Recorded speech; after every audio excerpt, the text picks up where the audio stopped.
नमस्कार, मंडल news bulletin में आपका स्वागत है। आइए पेश करते हैं आज के कुछ प्रमुख व मुख्य समाचार। अब तक यदि आपने मंडल न्यूज के इस चैनल को लाइक व सब्सक्राइब नहीं किया है तो जल्द से जल्द इस चैनल को लाइक व सब्सक्राइब जरूर कर दें।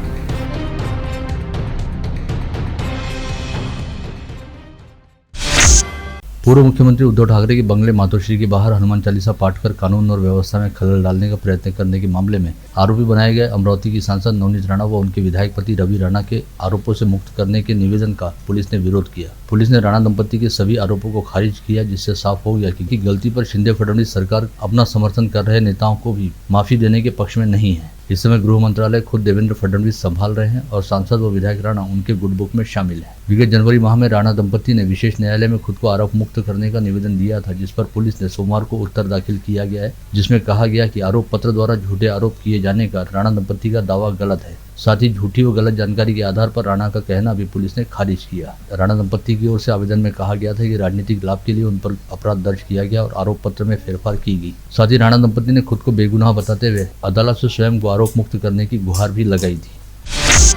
वहीं इसी बीच शिवसेना उद्धव बालासाहब ठाकरे पार्टी के जिला प्रमुख सुनील खराटे ने जिले की सांसद नवनीत राणा की जन्मतिथि पर सवाल उठाते हुए कहा कि सांसद राणा ने एक टीसी पर 6 अप्रैल की जन्मतिथि व अपना जाति व धर्म सिख होने का उल्लेख किया है। वहीं उनकी दूसरी टीसी पर 15 अप्रैल की जन्मतिथि और जाति मोची अंकित है। ऐसे में इस बात की जांच होनी चाहिए कि सांसद नवनीत राणा की असल जन्मतिथि क्या है और उनकी असल जाति व धर्म भी क्या है। यहाँ एक पत्रकार परिषद को संबोधित करते हुए सुनील खराटे ने कहा कि 6 अप्रैल को हनुमान जयंती होने से सांसद नवनीत राणा ने इसी दिन हनुमान चालीसा पाठ का कार्यक्रम आयोजित किया। यह राजनीति के लिए किया गया योगायोग ही है। मग ते जेव्हा भारतीय संविधानाच्या व्यतिरिक्त जाऊन त्यांनी खोटं सर्टिफिकेट जोडून जे हायकोर्टाने सिद्ध केलेलं आहे, आम्ही म्हणत नाही, त्या अनुसार ते लोकसभा जिंकल्या आणि आज या हायकोर्टाचा निर्णय लागल्यावरही अजूनही 2 वर्षापासून त्यावरच आहे। वापरायला पाहिजे। जर 6,000 यांना वापरायचे याच्यात तर ठीक आहे, मग त्यानुसार यांनी याचंही उत्तर द्यावं की आपण 15,4 वापरत नाही आहे तर 6,000 तर मग आपण शिकावं। मग या एससी कॅटेगरीच्या याच्यात आपण कसं निवडून किंवा कसं लढू शकतो, हा सुद्धा एक मुद्दा आहे। याच्यामध्ये स्वतः रवि राणांचं एक पत्र आहे, त्यांनी स्वतः यांना सांगितलं आहे का यांचा मोची असा उल्लेख करावा। राज्य में जमीन की हद को लेकर होने वाले विवादों को रोका जा सके, इस हेतु भूमि अभिलेख विभाग द्वारा नापजोख के नक्शे को अक्षांश व देशांश के साथ जोड़ा जाएगा। साथ ही अगले कुछ दिनों में किसानों को अपने खेत के नक्शे अपने मोबाइल पर दिखाई देंगे। राज्य में इससे संबंधित पहला प्रयोग वाशिम जिले के गूंज गांव में किया गया, जहां इस पद्धति से पहला नक्शा दिया गया है। साथ ही बहुत जल्द इस पर पूरे राज्य में अमल किया जाएगा। कांग्रेस नेता राहुल गांधी द्वारा स्वतंत्रवीर सावरकर का बार बार अपमान किए जाने के चलते सावरकर के जीवन प्रसंगों व कामों की जानकारी को जन जन तक पहुंचाने के लिए भारतीय जनता पार्टी द्वारा वीर सावरकर सम्मान यात्रा का पूरे राज्य में आयोजन किया जा रहा है, जिसके तहत आज अमरावती में भाजपा की शहर इकाई द्वारा बडनेरा से अमरावती तक सावरकर गौरव यात्रा निकाली गई। इस यात्रा का प्रारंभ नई बस्ती बडनेरा के छत्रपति चौक में हुआ, जहाँ पर राज्यसभा सांसद अनिल बोंडे, राज्य के मंत्री संजय कुंटे तथा पूर्व पालक मंत्री व विधायक प्रवीण पोटे पाटिल द्वारा सावरकर की प्रतिमा का पूजन करने के साथ ही रैली को हरी झंडी दिखाकर रवाना किया गया। पश्चात यह रैली बडनेरा में नगर भ्रमण करने के उपरांत अमरावती के लिए रवाना हुई, जिसका अमरावती शहर में विभिन्न चौक चौराहों पर जल्लोषपूर्ण स्वागत हुआ।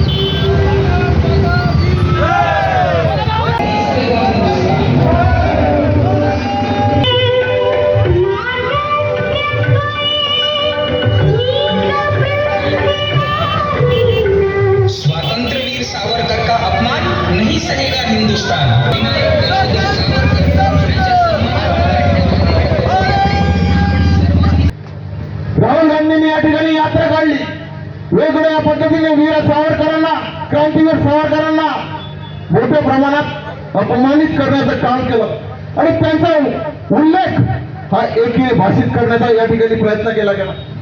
पण तुम्हाला सांगतो, या देशाच्या भारतीय जनता पार्टीचे कार्यकर्ते, पदाधिकारी आणि प्रत्येक नागरिक हा देशामध्ये स्वतःला सावरकर समजणारा व्यक्तिमत्व असलेले हे सावरकर साहेब। राज्य सरकार ने दीपावली की तरह गुड़ी पड़वा से डॉक्टर अंबेडकर जयंती के अवसर तक राशन कार्ड धारकों को आनंद का सीधा वितरित करने का निर्णय लिया था, परंतु गुड़ी पड़वा के समय इसका वितरण नहीं हो पाया। वहीं अब हनुमान जयंती के पर्व से पहले आनंद का सीधा की आपूर्ति हो गई है, जिसके चलते जिले की 1914 राशन दुकानों से आनंद का सीधा का वितरण शुरू कर दिया गया है। इस योजना के तहत पात्र लाभार्थियों को 100 रुपए में 1-1 किलो शक्कर, रवा व चना दाल तथा 1 किलो पाम तेल ऐसे कुल 4 वस्तुएं उपलब्ध कराई जा रही हैं। राज्य के उप मुख्यमंत्री व जिले के पालक मंत्री देवेंद्र फडणवीस करीब 3 माह बाद अमरावती आएंगे। आगामी सोमवार 10 अप्रैल को उनका अमरावती दौरा तय हो जाने की जानकारी है। वे मुख्य रूप से 2 बड़े समारोहों में सहभागी होंगे। विदर्भ महाविद्यालय यानी शासकीय ज्ञान विज्ञान संस्थान की स्थापना को 100 वर्ष पूर्ण हो जाने से शतक पूर्ति महोत्सव रखा गया है। संस्थान की निदेशिका देशमुख व उनके सहयोगी प्राध्यापकों ने उप मुख्यमंत्री फडणवीस को आमंत्रित किया है, जिसके चलते फडणवीस ने इस समारोह में आने की हामी भरी है। भगवान महावीर के जन्म कल्याणक महोत्सव के तहत आज मंगलवार की सुबह 8 बजे बडनेरा सकल जैन संघ से भव्य शोभा यात्रा निकाली गई। शोभा यात्रा मार्ग पर महावीर भक्तों ने पेयजल व शरबत का वितरण किया। बडनेरा नई बस्ती के महाराष्ट्र बैंक के सामने स्थित जैन स्थानक से निकली यह शोभा यात्रा विभिन्न चौक चौराहों से होकर गुजरी। भगवान महावीर जन्म कल्याणक महोत्सव अंतर्गत आज श्री सकल श्वेतांबर जैन संघ, ओसवाल जैन संघ, श्री ओसवाल जैन महिला संघ, श्री ओसवाल जैन युवा संघ, श्री ओसवाल जैन सुन एवं अमरावती के समस्त जैन समाज की ओर से भाजी बाजार स्थित छोटा जैन मंदिर से सुबह 7:30 बजे भव्य प्रभात फेरी निकाली गई। इस प्रभात फेरी में समस्त जैन समाज बंधु बड़ी संख्या में शामिल हुए।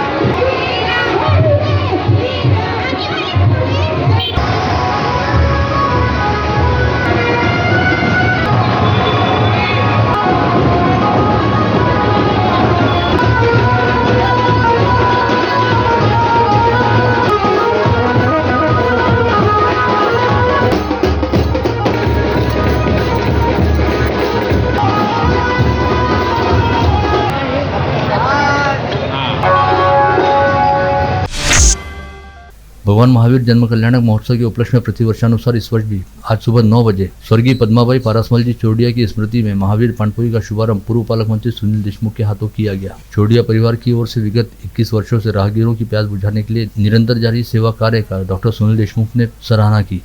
क्योंकि उन्होंने जो शिकवन दी, उन्होंने जो विचारधारा ये दुनिया को दी, वो आज भी प्रभावित है। और इसीलिए भगवान महावीर आज के इस दौर में भी सारे दुनिया में और देश में लोग पूछते हैं।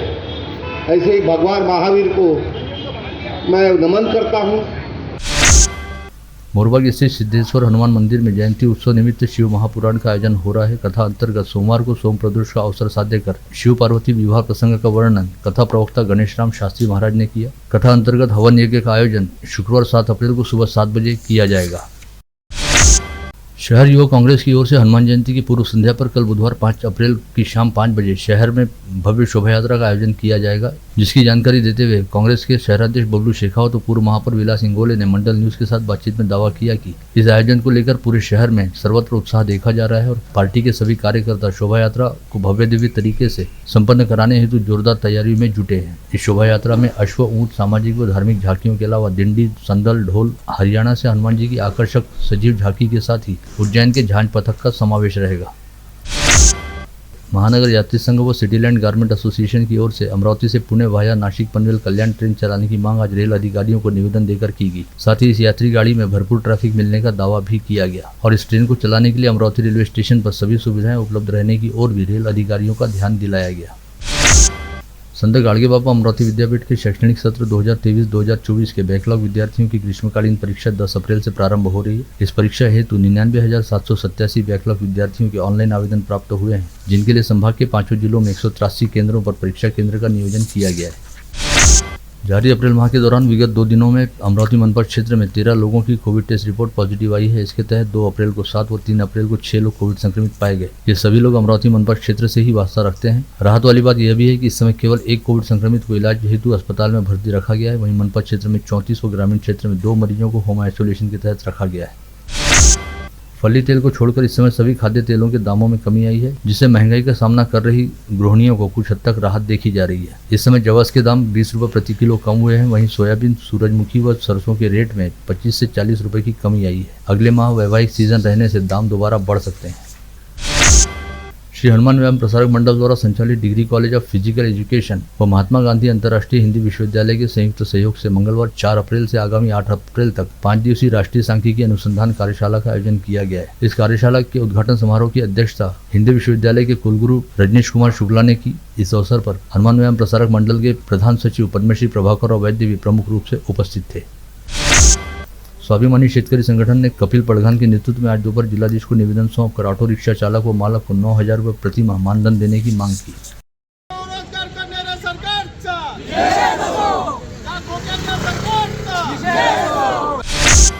बहुजन समाज पार्टी के प्रदेशाध्यक्ष संदीप ताजने ने आज यहां बुलाई गई पत्रकार परिषद में ऐलान किया कि पार्टी द्वारा गांव चलो अभियान चलाया जाएगा और पूरे अप्रैल माह के दौरान बहुजन समाज पार्टी इसके अंतर्गत ग्रामीण स्तर पर 3016 बूथ गठित करेगी। प्रदेश के चारों जोन प्रभारियों को पार्टी आलाकमान की ओर से इस बारे में निर्देश दिए गए हैं। विगत माह 25 मार्च को तड़के नांदगांवपेट में घटित आजिम हत्याकांड में अपराध शाखा पुलिस द्वारा धरे गए सिद्धेश्वर चौहान नामक आरोपी के जरिए पता चला है कि आजिम से उसकी कार लूटने के लिए दोनों आरोपी उसे पिस्तौल से गोली मारकर मौत के घाट उतारना चाहते थे, लेकिन वारदात के समय उनके पास पिस्तौल तो थी लेकिन गोली नहीं थी। इसी वजह से दोनों आरोपियों ने आजिम को चाकू से सपासप वार करते हुए मार डाला। जानकारी के मुताबिक आजिम ने दोनों आरोपी के पास हथियार देख लिए थे और वह उनके इरादों को भांप चुका था। यही वजह है कि दोनों आरोपियों ने जैसे ही नांदगांवपेट का टोल नाका आने से पहले नांदगांवपेट गांव के पास गाड़ी रोकने के लिए कहा तो गाड़ी रोकते ही आजिम अपनी जान बचाने के लिए घनी आबादी वाले इलाके की ओर दौड़ा, लेकिन चूंकि उस समय सुबह के 4:30 बज रहे थे और लोग बाग अपने घरों में सोए हुए थे, जिसकी वजह से उसे कहीं से कोई मदद नहीं मिल पाई। आजिम हत्याकांड मामले में लिप्त रहने वाले दूसरे आरोपी की अब भी सघन तलाश जारी है। ऐसे में शिरडी से पकड़े गए सिद्धेश्वर चौहान को अपने साथ लेकर अपराध शाखा की एक टीम सोलापुर के लिए रवाना हुई है, जहां पर सिद्धेश्वर चौहान सहित उसके साथीदार के घर पर तलाशी अभियान चलाया जा रहा है।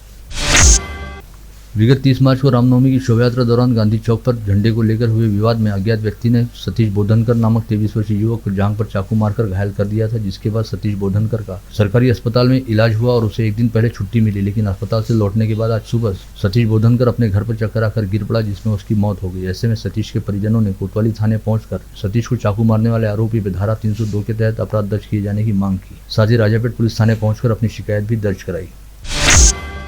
नागपुर से अमरावती आने के लिए निकली शिवशाही बस में आज सुबह 9 बजे के आसपास कुंडाली में साईं मंदिर के पास अचानक ही आग लग गई। इस समय बस के चालक ने समय सूचकता दिखाते हुए बस को रास्ते के किनारे खड़ा किया और समय रहते सभी यात्रियों को बस से नीचे उतारा, जिससे सभी यात्रियों की जान बच गई। वहीं इसकी थोड़ी ही देर बाद पूरी बस जलकर खाक हो गई। राजापेट पुलिस थाना क्षेत्र के मंगलधाम में निर्माणाधीन इमारत के चौकीदार दंपत्ति की झोपड़ी में आज भीषण आग लगी। मौके पर पहुंचे दमकल विभाग के दल ने आग पर काबू पाया। इस आग में किसी तरह की कोई जनहानि नहीं हुई। खामगांव तहसील के बोरजावला परिसर में विगत कुछ दिनों से तेंदुए ने आतंक मचा रखा है। रविवार को तेंदुए ने किसान की 2 गायों का शिकार किया और बैलगाड़ी के साथ चलने वाले कुत्ते को भी मक्के के खेत में उठाकर लेकर चला गया। सरकारी नौकरी लगाकर देने का प्रलोभन देते हुए 39,50,000 रुपए की धोखाधड़ी करने के मामले में पुलिस ने 5 आरोपियों को गिरफ्तार किया है। इस मामले में संदीप बाजड़ के साथ 15 आरोपियों के नाम गाड़गेनगर पुलिस ने उजागर किए हैं। साथ ही नकली नियुक्ति प्रमाण पत्र और पोस्टिंग लेटर देकर धोखाधड़ी करने वाले दिल्ली निवासी मुख्य सरगना अनिल उदय गौतम उर्फ माथुर को भी गाड़गेनगर पुलिस ने गिरफ्तार करने में सफलता प्राप्त की। गाड़गेनगर पुलिस थाना क्षेत्र के कृष्णा नगर में रास्ते के किनारे लगे पेड़ की टहनी के सहारे अपने दुपट्टे से एक ऑटो चालक ने फांसी लगाकर आत्महत्या कर ली। आज सरेराह सुबह 9:30 बजे के आसपास हुई इस घटना को लेकर आश्चर्य जताया जा रहा है। यह पूरा घटनाक्रम सीसीटीवी कैमरे में भी कैद हुआ है। नांदगांवपेट परिसर में एक महिला के बंद घर को निशाना बनाते हुए चोरों ने घर में घुसकर मूल्यवान गहने व नगद राशि सहित 2,50,000 रुपए का माल चुरा लिया। बडनेरा पुलिस थाना क्षेत्र के पवन नगर नई बस्ती बडनेरा में रहने वाले अविश भूते के घर में रखी अलमारी से उनकी मां की मृत्यु के पूर्व रखे गए मां के 5 लाख रुपए मूल्य के गहने चोरी हो गए। इस मामले में अविश भूते ने अपने छोटे भाई निकेश भूते पर चोरी का संदेह जताया है। फ्रिजरपुरा पुलिस थाने के डीबी स्क्वाड के कर्मचारियों ने पेट्रोलिंग के दौरान वडाली भारतनगर और राजूरा के बेड़े पर चल रहे 2 अवैध शराब अड्डों पर छापा मारा। महुए की देशी शराब नष्ट करते हुए 1,03,000 रुपए का माल बरामद किया। वरुड से आमनेर के पास मोड़ रास्ते पर एसटी बस को ओवरटेक करने के चक्कर में मोटरसाइकिल सवार का नियंत्रण छूट गया। इस हादसे में गिरकर एसटी के पिछले चक्के में आने की वजह से मोटरसाइकिल चला रहे दिवाकर धारपुरे की मौके पर मौत हो गई। वहीं उनका साला हरिभजन बुवाड़े गंभीर रूप से घायल हो गया। दरियापुर से अकोट मार्ग पर जलमकर हार्डवेयर के पीछे झंवर किराना गली में लटका हुआ केबल ट्रैक्टर में फंसकर शरीर पर गिरने के कारण माटरगांव निवासी मोहम्मद अली सैयद अली नामक युवक की मौत हो गई। यवतमाल में जिला परिषद के सामने तेज रफ्तार कार ने ऑटो रिक्शा को पीछे से टक्कर मारी। इस हादसे में ऑटो रिक्शा चालक जय कोठोड़े की घटनास्थल पर मौत हो गई। अपनी पत्नी के इलाज हेतु पैसे नहीं मिलने के चलते भड़के व्यक्ति ने पत्नी के 2 मौसेरे भाइयों पर चाकू से जानलेवा हमला किया, जिसमें चेतन कालदाते नामक एक भाई की मौके पर मौत हो गई। वहीं दीपक कालदाते नामक दूसरा भाई गंभीर रूप से घायल हुआ, जिसका अस्पताल में इलाज चल रहा है। यह घटना अकोला जिले की पातुर तहसील अंतर्गत आलेगांव में घटित हुई।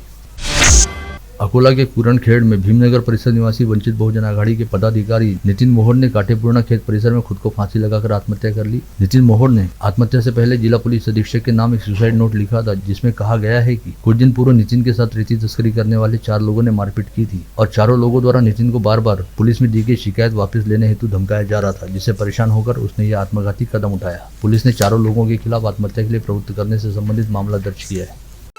आप देख रहे थे मंडल न्यूज बुलेटिन। हमारे चैनल को लाइक करें, शेयर करें और हाँ, सब्सक्राइब करना ना भूलें। कल होगी आपसे फिर मुलाकात, तब तक के लिए धन्यवाद।